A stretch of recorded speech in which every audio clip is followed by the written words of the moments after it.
Assalamualaikum warahmatullahi wabarakatuh. Alhamdulillahilladzi an'ama alaina bi ni'matil imani wal islam. Allahumma salli salatan wa salaman ala habibina wa nabiyyina wa syafi'ina wa maulana Muhammadin sayyidil anam wa ala alihi wa sahbihi alladzina hum yanabi'ul ulumi wal hikam. وقال الله تعالى في القرآن العظيم وهو أصدق القائلين وبقوله يهتدي المهتدون ويتعظ به المتعظون قد أفلح من تزكى وذكر اسم ربه فصلى بل تؤثرون الحياة الدنيا والآخرة خير وأبقى إن هذا لفي الصحف الأولى صحف إبراهيم وموسى. Hadirin dan hadirat jamaah salat subuh yang dimuliakan Allah, kita sudah berada di 28 Ramadan 1446 Hijriah. Tentu saja bagi kita yang memulai puasa sejak dari hari Sabtu bertepatan dengan 1 Maret 2025 Miladiah, dan bisa jadi masih menjadi hari yang ke-27 untuk siapapun di antara kita yang memulainya di hari Ahad pada 2 Maret yang lalu. Perbedaan-perbedaan kecil diberikan ruang di dalam Islam, karena itulah Islam menganut sistem kalender yang merujuk kepada lunar, perjalanan bulan, bukan solar system yang merujuk peredaran matahari. Ketika kalender Masehi merujuk kepada solar system, perjalanannya menjadi sangat stabil. Sejak dari dulu ketika kita melihat perayaan Natal kawan-kawan Nasrani di musim dingin, sampai sekarang tetap Natal identik dengan musim dingin. Sedangkan kalender Hijriah merujuk pada peredaran bulan yang tidak selalu stabil. Beredarlah waktu, kita perhatikan kerabat-kerabat kita yang menunaikan ibadah haji, kadang bertepatan di musim panas, kadang terjadi di musim dingin. Demikian pula ibadah puasa. Tentu masing-masing ada lebih dan ada kurangnya. Perbedaan-perbedaan waktu musim dingin dan musim panas memberikan sensasi yang berbeda kepada umat Islam ketika menunaikan ibadah. Bagi kita yang berada di garis khatulistiwa, merasa sangat beruntung karena sepanjang tahun puasa kita berjalan stabil antara 11 sampai 12 jam dalam sehari. Ketika saudara-saudara kita yang lain ada yang berpuasa dalam durasi waktu yang panjang di musim panas dan dalam durasi yang singkat di musim dingin. Itu semua adalah ibrah dan i'tibar dari Allah Subhanahu wa taala. Kemudian kita juga seharusnya setelah 27 atau 28 hari menjalani ibadah, mulai menimbang-nimbang, mengkaji dan mendalami apa yang kurang yang harus kita sempurnakan dan apa yang lebih yang harus kita jaga keseimbangannya. Ada sebuah hal yang perlu kita ingat bersama. Ketika Allah Ta'ala memerintahkan Nabi Musa untuk mengungsikan Bani Israel dari Mesir ke Palestina, lalu Allah menjanjikan Nabi Musa untuk bermunajat dengannya di Bukit Tursina. Kerinduan yang tinggi untuk kegiatan ini, pertemuan dengan Allah Ta'ala tersebut, menjadikan Nabi Musa berjalan terburu-buru dan meninggalkan kaumnya. Tentu berjalan seorang diri sangat berbeda kecepatan dengan orang yang berjalan di dalam rombongan. Makanya nasihat bijak orang menyatakan, bila engkau ingin berjalan cepat, berjalanlah sendiri. Tapi bila ingin berjalan lebih jauh, maka berjalanlah di dalam rombongan. Beliau tinggalkan Bani Israel kepada abangnya Nabi Harun, lalu beliau cepat-cepat ke Bukit Tursina. Apa yang terjadi? Ketika bertemu dengan Allah, Allah Ta'ala menggugat sikap terburu-buru beliau. Ma a'jalaka an qaumika ya Musa. Apa yang menyebabkan engkau tergesa-gesa meninggalkan kaummu ya Musa? Apa jawaban beliau? Qala hum ulai ala athari wa ajiltu ilaika rabbi litarda. Mereka mengikuti jejakku wahai Tuhanku.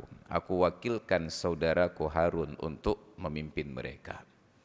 Wa ajiltu ilaika rabbi litarda. Dan aku tergesa-gesa kemari wahai Tuhanku agar engkau ridha. Pemahaman Nabi Musa demikian. Apa yang terjadi? Qala qad fatanna qaumaka min ba'dika wa adallahumus samiriyu. Wahai Musa, justru dengan sikapmu yang tergesa-gesa ini, kaum yang engkau tinggalkan sedang kami berikan ujian, dan sekarang mereka sedang disesatkan oleh Samiri sampai mereka menyembah anak berhala, patung, anak sapi, dan meninggalkan penyembahan Allah Subhanahu wa taala. Ada sebuah pelajaran penting bahwa di akhir zaman seperti sekarang, sebenarnya bukan faktor akhir zaman, karena faktor kita tinggal di negeri yang tidak mampu membedakan arti setiap kata.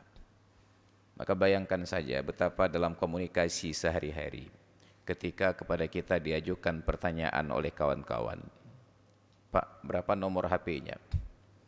Kita tidak merasa berdosa dan tidak merasa bersalah ketika menjawab pertanyaan itu dengan jawaban 08 sekian-sekian.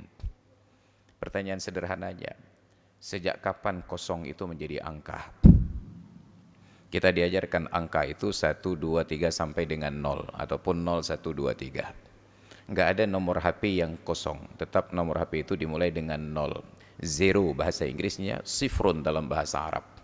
Tapi kita jawab dengan kosong, empty bahasa Inggris ataupun fadhi dalam bahasa Arab. Dan tidak ada yang merasa berdosa, termasuk dosen bahasa Indonesia. Ini problematika kita, ketidaktelitian di dalam berkomunikasi dan pilihan-pilihan kata. Saya kesal ketika membaca berita di media atau mendengar para pejabat berbicara yang tidak mampu membedakan penempatan kata dari dengan kata daripada. Dari itu menyebutkan sumber ataupun asal. Saya berangkat dari Cet Keeng. Daripada untuk menyatakan perbandingan. As-salatu khairum minan naum. Salat itu lebih baik daripada tidur. Tapi silakan baca media. Penempatan kata dari dan daripada acak luar biasa. Maka kalau zuk berbahasa itu sudah merasuk ke dalam jiwa kita. Rasanya begitu baca judul Quran, mau kita sobek-sobek Quran itu. Kenapa? Kita sudah belajar bahasa Indonesia, dijadikan standar kelulusan pada UN, SD, SMP, dan SMA. Tapi ketika sudah gelar S1, S2, dan S3, masih acak bahasa Indonesia. Patut kita pertanyakan bagaimana skripsi, tesis, dan disertasinya bisa diterima. Maka ada standar internasional yang mensyaratkan orang pandai bahasanya itu harus selesai. Tidak boleh bahasanya menggantung dan merusak makna. Diksi dan narasinya itu harus mudah dan jelas untuk dicerna. Maka saat kita belajar dari kitab-kitab yang ditulis oleh para ulama, datang generasi berikutnya mengkritisi pilihan-pilihan kata. Seharusnya untuk kata ini dipilih kosakata yang berbeda. Mereka kritisi penempatannya. Ini contoh sederhana. Maka sekarang ini kita tidak mampu membedakan antara beribadah di awal waktu dengan terburu-buru. Sebelum Ramadan yang lalu, dan sebenarnya sudah lama saya kampanyekan, kenapalah di bulan Ramadan ini kita harus salat Isya di jam 8 untuk ukuran waktu di Aceh. Di luar Ramadan oke, jam 8 itu awal waktu. Tapi di bulan Ramadan jam 8 itu terburu-buru. Maka proses terburu-buru kita di dalam ibadat itu luar biasa kalau kita mau perhatikan. Mulai dari salat Isya bulan Ramadan terburu-buru di jam 8. Sekarang ini sedang berproses sesuatu terburu-buru yang baru. Pembayaran zakat fitrah yang terburu-buru. Padahal waktu yang diwajibkan oleh Allah Ta'ala belum tiba. Kita bukan menggugat sah tidak sahnya, tapi terburu-burunya. Bukankah Rasulullah 9 kali menjalani ibadah Ramadan, 9 kali beliau bayar zakat fitrah? Tidak pernah Rasulullah bayar zakat fitrah kecuali di pagi hari raya sebelum salat Id. Maka coba tunjuk tangan, siapa di antara kita seumur hidupnya pernah bayar zakat fitrah sebelum salat Id di hari raya? Enggak ada. Rata-rata 26-27 sudah selesai. Terburu-buru. Masuk hari raya nanti, Allah berikan waktu pelaksanaan salat Id sejak terbit matahari sampai dengan tergelincir matahari, masuk waktu duhur. Tapi rata-rata sudah takbir imamnya di jam 7.30. Terburu-buru. Padahal kerabat-kerabat kita yang merantau jauh, pulang mudik, menghabiskan THR di jalan, bahkan mempertaruhkan nyawa di jalan pulang ke kampung untuk apa? Masih ada bulan-bulan yang lain untuk pulang. Mereka ingin menikmati nuansa syahdu, mengumandangkan takbir bersama-sama di tengah-tengah kerabatnya di pagi hari raya. Tapi ternyata pagi hari raya itu kita isi dengan segala keterburu-buruan. Bukankah pagi hari raya Idul Fitri sunat sarapan pagi di rumah? Kita jangankan minum, sarapan pagi, minum pun tidak sempat. Bukankah pagi hari raya Idul Fitri dan Idul Adha disunatkan mandi? Dalam kasus saya dengan 6 orang anggota keluarga, kalau setiap orang perlu waktu sekitar 7 menit untuk mandi, maka 45 menit habis di kamar mandi. Dan subuh kita terbit matahari jam 6:45. Pertanyaannya, kenapa terburu-buru salat Id? Dijawab oleh keadaan. Coba perhatikan, apa yang dilakukan oleh orang yang selesai salat Id dari masjid dan kemana mereka menuju? Itu jawabannya. Ternyata mereka terburu-buru untuk menuju ke kuburan-kuburan terdekat. Kalau ditanya, kenapa buru-buru ke kuburan? Mungkin jawabannya, bila telat khawatir yang di kuburan itu berangkat ke tempat yang lain. Bayangkan, hari raya yang seharusnya kita berinteraksi dan bersilaturahmi dengan orang yang hidup, justru kita abaikan orang yang hidup untuk buru-buru ke tempat orang yang meninggal dunia.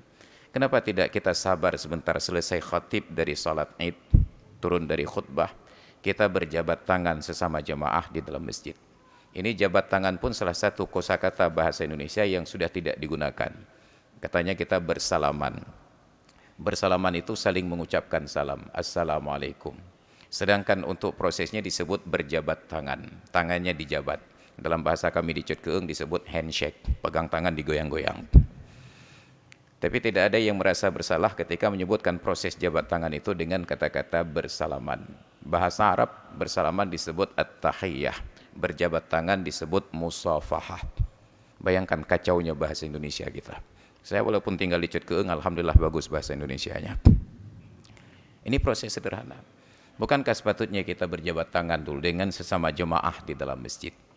Ini sampai sebahagian masjid memformulasikan pelaksanaan khutbah itu. Minta kepada khatib begitu naik khutbah, selesaikan dulu rukun-rukunnya sampai dengan doa baru ceramah. Saat kita tanya, kenapa demikian? Mungkin ada di antara jemaah yang buru-buru mau pulang. Seterburu-buru apa kita ini sampai khatib saja enggak kita tunggu selesai turun dari mimbar. Ini adab yang sangat buruk dalam komunikasi publik kita di dalam pelaksanaan syariat dan ibadat di ruang publik kita. Kita undang khatib dari tempat yang jauh hanya untuk kita tinggalkan di atas mimbar dengan alasan jemaah terburu-buru. Apa yang kita cari di pagi hari raya? Absen sidik jari tidak berlaku, warung kopi belum buka. Kenapa enggak duduk saja santai di dalam masjid sambil kita bersilaturahmi? Ini terburu-buru yang ketiga. Masuk terburu-buru yang keempat. Begitu selesai salat Id di hari pertama, hari kedua kita segera mengambil puasa sunnat Syawal. Padahal puasa sunnat Syawal diberikan waktu oleh Allah antara 28 sampai dengan 29 hari selain dari tanggal 1 Syawal, karena itu hari yang haram berpuasa. Hari kedua langsung puasa dengan asumsi makin cepat makin baik, lebih cepat lebih baik. Itu ungkapan Yusuf Kalla dulu ketika kampanye berpasangan dengan Jokowi, lebih cepat lebih baik. Benar, dalam tradisi orang Arab yang mereka tidak pulang mudik di Idul Fitri, mereka mudik di Idul Adha. Kita di Idul Fitri, kerabat-kerabat itu pulang mudik berada di kampung dalam durasi 6 sampai 7 hari hari raya. H-7, H+7, lalu kembali mudik ke tempat kerja. Tapi karena semua orang di kampungnya di hari raya kedua langsung mengambil puasa sunat. Maka kerabat yang pulang dari rantau ini, setiap berkunjung ke rumah seorang kerabat dan sanak saudaranya, ternyata tuan rumah yang dikunjungi sedang puasa. Pertanyaannya, kalau kita bertamu ke rumah orang yang sedang puasa, kira-kira apa ada harapan untuk dijamu makan siang? Mekerau anak baju. Rusak suasana hari raya kita. Bayangkan ke rumah siapapun yang datang semua sedang puasa. Jangankan mengharap makan siang, bahkan minum yang disajikan pun tidak terasa enak. Bagaimana kita bisa nikmat menyeruput minuman itu bila yang duduk di depan kita tuan rumah yang sedang dalam keadaan puasa? Apa yang menyebabkan kita terburu-buru? Kenapa tidak lanjut saya silaturahmi dulu? Toh tidak lebih besar pahala berpuasa di awal bulan Syawal dengan berpuasa di tengah ataupun di akhir bulan Syawal. Nabi menyampaikan dalam hadis, man shoma ramadana thumma atba'ahu sittan min Syawal fakana kasiyamid dahri. Barang siapa yang berpuasa Ramadan kemudian, silakan tanya kepada pakar bahasa Arab, apa makna summa? Tertib wa tarakhi, berurutan tetapi ada jeda waktu. Summa atba'ahu sittan min Syawal, kemudian diiringi 6 hari di bulan Syawal. Tidak disebutkan summa atba'ahu sittan min awwali Syawal atau sittan min wasati Syawal ataupun sittan min akhiri Syawal. Hanya disebutkan min Syawal. Asal masih bulan Syawal masih berlaku dan pahalanya sama. Dan boleh jadi yang puasa di awal berdosa dibandingkan orang yang berpuasa di akhir. Kenapa? Karena ada kewajiban untuk memuliakan tamu. Tamu tidak wajib diterima, tetapi kalau sudah diterima wajib dimuliakan. Maka disusun aturan dan adab-adabnya oleh para ulama. Kalau ada tamu datang ke rumah mengetuk pintu dan tuan rumah sedang tidak ingin menyambut tamu, jangan dibuka pintu dan jangan dijawab salamnya. Tapi kalau sudah diterima, sudah dijawab salamnya, muliakan tamu tersebut. Diajarkan adab dalam agama dan kesempurnaan etika-etikanya. Kita menjadi terburu-buru. Inilah yang Allah sindir tentang manusia ini. Wa yad'ul insanu bisyarri du'aahu bil khair wa kana al insanu ajula. Dan manusia mendoakan keburukan seperti doanya untuk hal-hal yang baik. Dan manusia ini sifatnya benar-benar tergesa-gesa. Wa khuliqal insanu min ajal, dan manusia itu diciptakan dalam keadaan tergesa-gesa. Maka Nabi ingatkan kita umatnya, bahkan menghadiri solat berjamaah pun ada etikanya. Idza ataitumul jama'ata famshu wa alaikumul wiqaru was sakinah. Kalau kalian menghadiri solat berjamaah, berjalanlah sedangkan kalian dalam sikap kewibawaan dan ketenangan. Ada wibawa dan ketenangan. Orang yang berwibawa itu aktivitasnya itu, gerakannya itu teratur dan terstruktur. Jalannya teratur dan terstruktur, enggak sangat pelan dan tidak terlalu cepat. Bicaranya teratur dan terstruktur, enggak tergesa-gesa dan tidak pula terlalu lambat. Ini kewibawaan, at-ta'anni. Tapi kalau jalannya tenang begitu, nanti ketinggalan. Fama adraktum fattabi'uhu, apapun posisi imam yang kalian dapati, ikuti. Imam sedang berdiri baca Fatihah, takbiratul ihram baca Fatihah lah. Imam sedang rukuk, takbiratul ihram rukuk lah. Imam sedang i'tidal, takbiratul ihram i'tidal lah. Imam sedang sujud, takbiratul ihram dan sujudlah. Tapi kebanyakan di antara kita membuat kalkulasi. Ini kalau imam sudah selesai rukuk, kalaupun kita takbiratul ihram, rakaatnya enggak dihitung. Daripada rugi satu rakaat, mending saya menunggu saja. Enggak ada perintah menanti, tapi langsung disuruh ikuti. Fattabi'uhu, ikuti. Wa ma fatakum, kalau ada rakaat-rakaat yang lewat, fa'atimmuhu, maka sempurnakanlah. Ini perintah agama. Maka hari ini ketika Allah berikan kelapangan waktu, kita persempit sesempit-sempitnya. Padahal Allah menyatakan, wa ma ja'ala 'alaikum fid dini min haraj. Allah tidak menjadikan untuk kalian di dalam agama ini adanya kesempitan. Haraj bahasa Arab, diadopsi ke dalam bahasa Aceh menjadi arat. Apa itu arat? Lawan guru. Guru itu longgar bahasa Indonesia. Arat itu kencang, ketat, enggak ada ruang yang tersisa. Maka Allah berikan ruang yang lapang. Salat duhur itu cuma 4 rakaat. 4 rakaat itu bagi orang yang mengerti salat sekitar 5 menit, 6 menit selesai. Bagi orang yang sudah terbiasa salat 2 menit selesai insyaallah. Karena sudah terbiasa dia salat. Sampai bacaan-bacaannya itu sambil memejamkan mata pun selesai. 2 menit selesai. Makanya kita nonton di berita. Ada yang salat tarawih itu 23 rakaat 7 menit selesai.